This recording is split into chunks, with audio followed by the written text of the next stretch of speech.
hospital público, mas a gente atende outros lugares, a gente sempre vai com o nosso grupo, então a parceria já está muito bem estabelecida. Então, como critério de exclusão, só outros tipos, quer dizer, assim, para começo de história, a gente vai pela fístula traqueosofágica distal.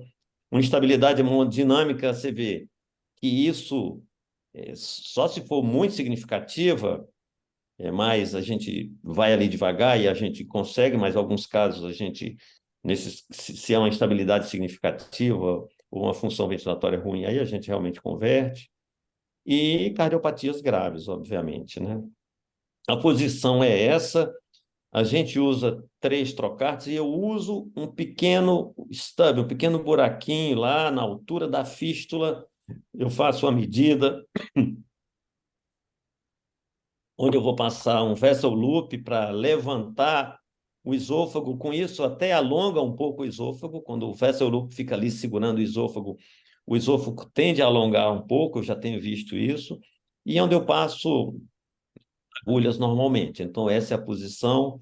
Você vê criança muito pequena, nós operamos crianças de 1,3 kg, e eu acho que, aliás, depois que a gente não publicou ainda, nós já tivemos criança menor, de pouco mais de 1 kg. Eu acho que a curva de aprendizado vai nos dando mais segurança. Então, essa é a posição, 5 ou 4 para a ótica, 3 e 3 e aquele portezinho de entrada ali que fica exatamente, eu meço mais ou menos na altura da fístula. Essa é a posição do cirurgião. O fechamento da fístula é um Prolene 4 ou 5, eu acho que aí é que nós passamos esse vessel loop, e quando a gente levanta o esôfago, esse vessel loop ele fica tracionado, esse esôfago ele alonga, com certeza. Você dá uma pequena tração.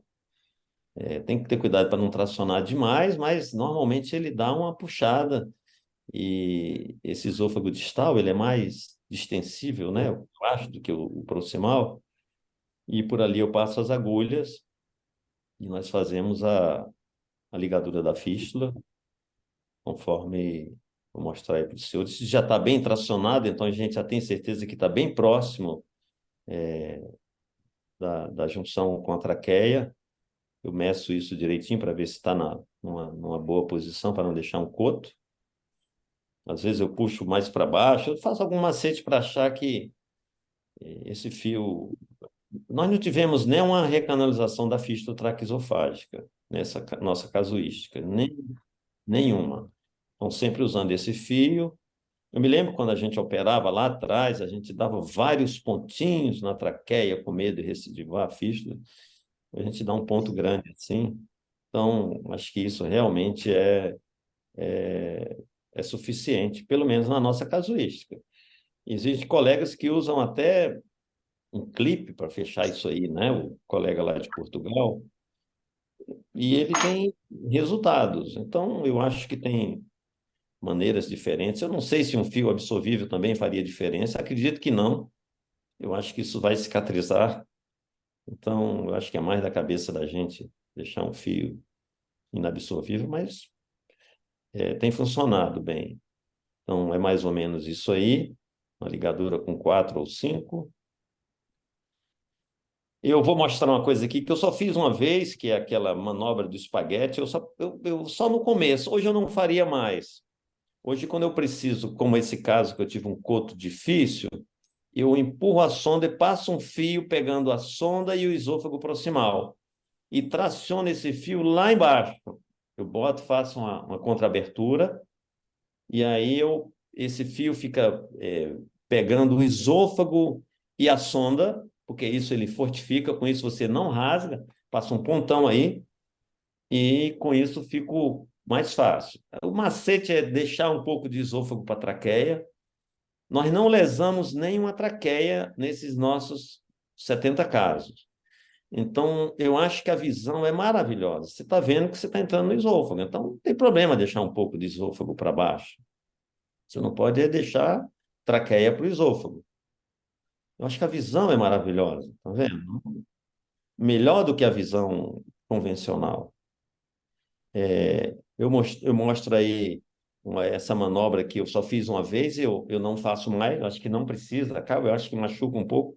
Embora essa criança aí, que nós fizemos o espaguete, ela não teve problema, mas eu acho que realmente ela dá uma apertada assim. Mas, sei lá, se em algum caso, talvez eu não precise usar, mas também está aí no arsenal. A anastomose, eu passo primeiro a sonda e depois eu vou fazer a anastomose.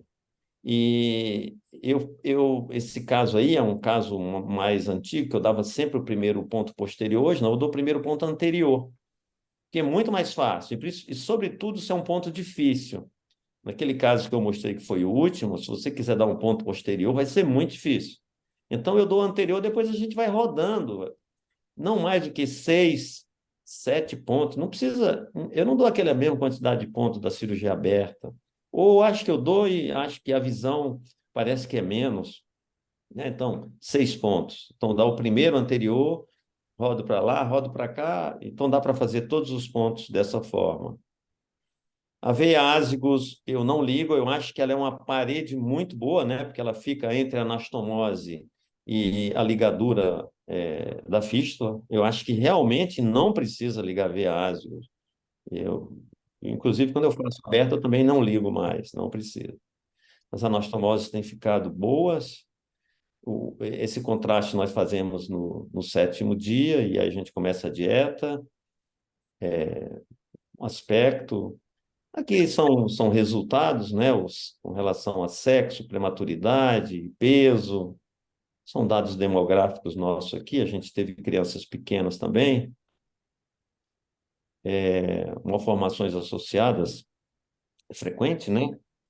A cardíaca é a mais frequente na nossa casuística, e entre o primeiro e 24 dias, 41 casos fez ligadura mais anastomose em tempo único. Em 4 casos, a gente fez estagiado. A gente achou que a criança não estava bem, realmente não estava bem, a gente achou que a criança não estava bem, nós esperamos um pouco e voltamos, depois da ligadura da fístula, para fazer a anastomose e ocorreu bem.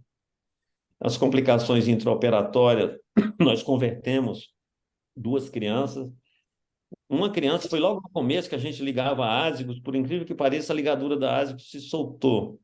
E aí a criança começou a sangrar, eu botei uma pinça, aí eu estava no começo, falei, não, eu segurei a pinça lá, abrimos o tórax, fizemos uma conversão, foi tudo bem. E uma outra por dificuldade ventilatória mesmo. Agora, essas complicações de fístula, da anastomose, vazamento, também não foi tão frequente, pneumotórax, por isso que eu deixo um dreno, isso até é uma questão, eu acho que o dreno ele não é muito necessário, não. Mas, devido ao pneumotórax, nosso hospital é muito longe, nós tivemos um pneumotórax e aí, com isso, a gente passou a deixar um dreno.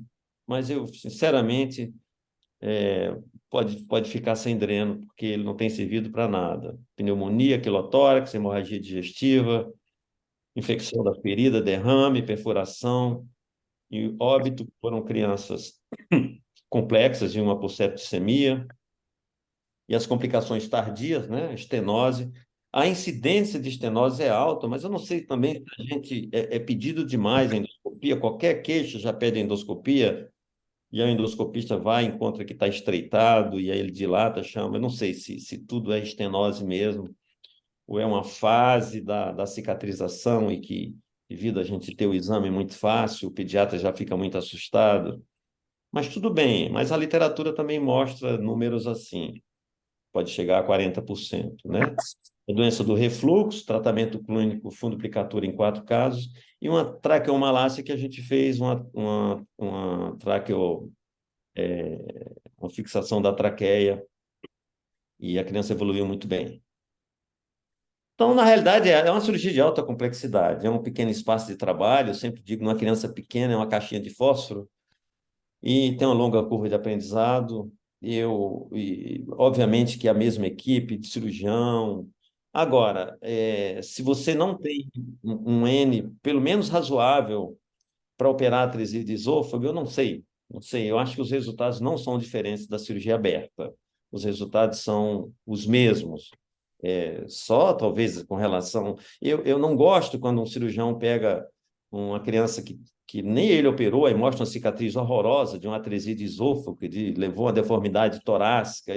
Eu não vi isso na minha carreira quando a gente operava aberto. A gente sempre operou com muito cuidado, com a incisão pequena, se possível preservando músculo.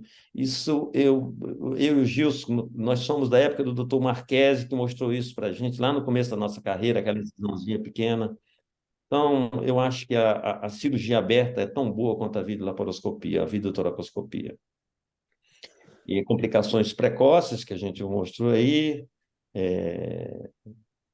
não tivemos nenhuma recanalização da fístula, a estenose eu já mostrei para vocês, sobrevida, mortalidade de 3 casos.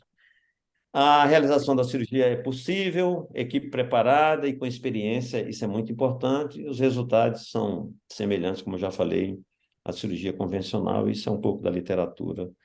E obrigado.